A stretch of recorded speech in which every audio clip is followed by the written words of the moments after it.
नमस्कार, आप देख रहे हैं स्टेट टीवी इंडिया न्यूज और मैं हूं आपके साथ टिया चौहान। और चलिए बढ़ते हैं इस वक्त की खास खबर की ओर। और खबर गरियाबंद से बताते चले, दूधकैया गांव में दो पक्षों के बीच हुआ झड़प। तनावपूर्ण स्थिति के बीच रायपुर रेंज आईजी अमरेश मिश्रा मौके पर पहुंच मोर्चा संभाले। मामले में पुलिस ने 3 लोगों को किया है गिरफ्तार। काफी संख्या में पुलिस बल मौके पर तैनात। गरियाबंद एसपी वेदव्रत सिरमौर ने कहा, स्थिति फिलहाल नियंत्रण में, 3 लोगों को गिरफ्तार किया गया है।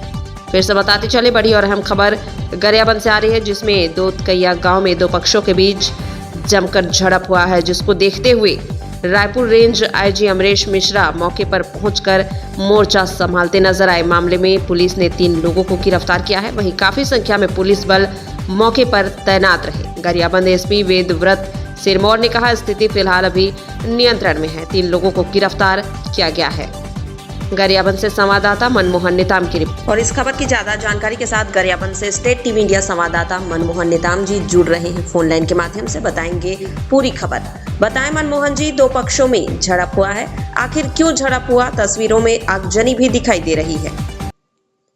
बिल्कुल, देखिए टिया, पूरा मामला गरियाबंद जिले के राजिम से लगे दूधकैया गांव का है, जहां पर 1 साल पहले शिव भगवान का जो मूर्ति है उसे खंडित कर दिया गया था। और खंडित करने के बाद ग्रामीणों का जो धार्मिक भावना है उसमें ठेस पहुंची और ग्रामीणों ने लिखित शिकायत दर्ज की थी, जिसके बाद जो युवक है उसे गिरफ्तार किया गया था और अन्य समुदाय का युवक था, उसे गिरफ्तार कर उसे जेल भेज दिया गया था। जिसके बाद युवक जेल से आने के बाद अपनी प्रतिशोध की आग में जिसके खिलाफ जो बयान दिए थे, गवाह दिए थे, उन पर वो उनके साथ मारपीट शुरू कर दिया। और मारपीट शुरू करने के बाद कहीं ना कहीं इस पूरे मामला है वह गर्माता हुआ दिखा। और जो युवक है, जो आरोपी है, जो जेल से आया हुआ था, वह गांव के ही अन्य युवकों के साथ मारपीट शुरू कर दी, जिसके बाद गांव का माहौल तनावपूर्ण हो गया और ग्रामीणों ने इसकी जो लिखित शिकायत है राजिम थाने में दर्ज की।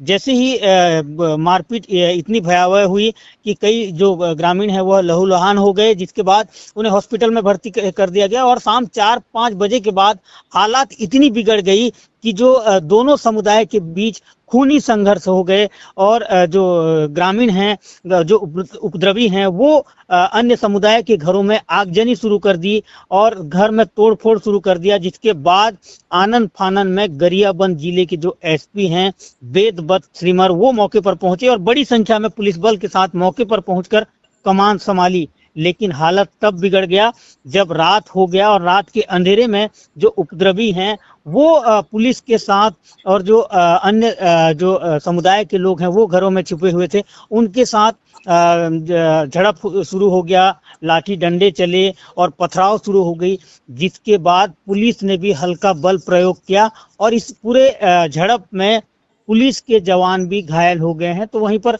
जो पुलिस है वह 3 आरोपियों को, आरिफ, सलीम और इमरान को, तीनों आरोपियों को गिरफ्तार कर लिया है। और जो अन्य समुदाय के लोग जो घरों में छुपे हुए थे उन्हें सकुशल पुलिस निकाली है। फिलहाल गांव में जो स्थिति है वह सामान्य है और मौके पर अभी भी बड़ी संख्या में पुलिस बल तैनात है।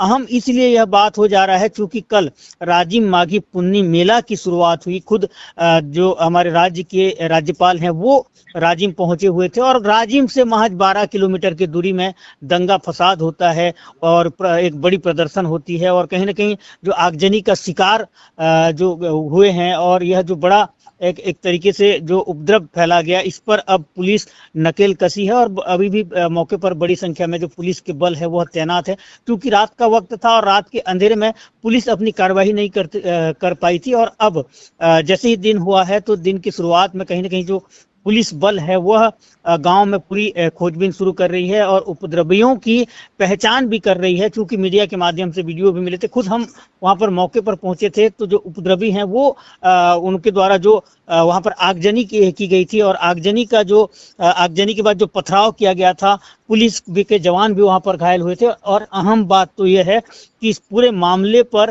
3 लोगों की गिरफ्तारी हुई है और अन्य लोगों को चिन्हांकित किया जा रहा है कि किस तरीके से रात के अंधेरे में पथराव किया गया था। तो इस पूरे मामले पर फिलहाल शांति व्यवस्था बनाने के लिए मौके पर बड़ी संख्या में पुलिस के बल तैनात कर दी गए हैं। टिया जी, इस जानकारी के लिए धन्यवाद।